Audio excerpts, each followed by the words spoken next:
مشمرون إلى الجنة.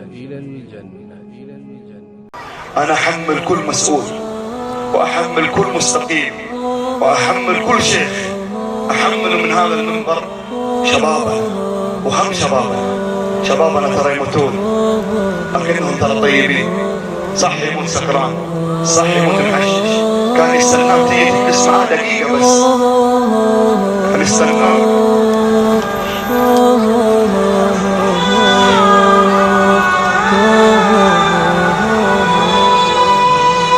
استنى منك دقيقة بس، ما تعطي له آية ولا حديث، تسلم عليه تبتسم في وجهه.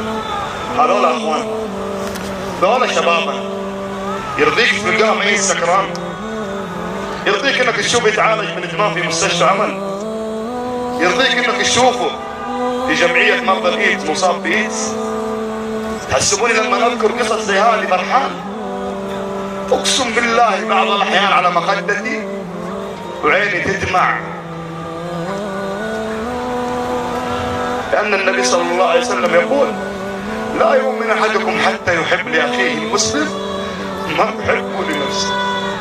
قبل 10 سنوات شاب زيك، قبل 10 سنوات ولد حارة زيك، كنت أتمنى واحد يجي يضحك بوجهي، واحد ينصحني، قلنا نعيش حياة سيئة أقل ما قال عنها سيئة.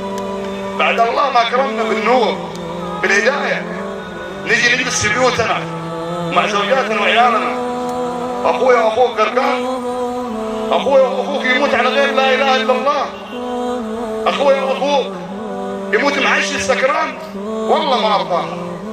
أقسم بالله والله يسألني عن هذا اليمين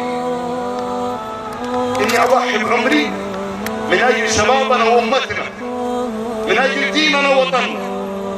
لا تحسبني لما أذكر قصة ولا أقول رقم مبسوط، والله ما أرضى لك إلا الجنة، والله ما أرضى لك إلا أنك آخر كلمة تقول لك من الدنيا: أشهد أن لا إله إلا الله وأن محمد رسول الله.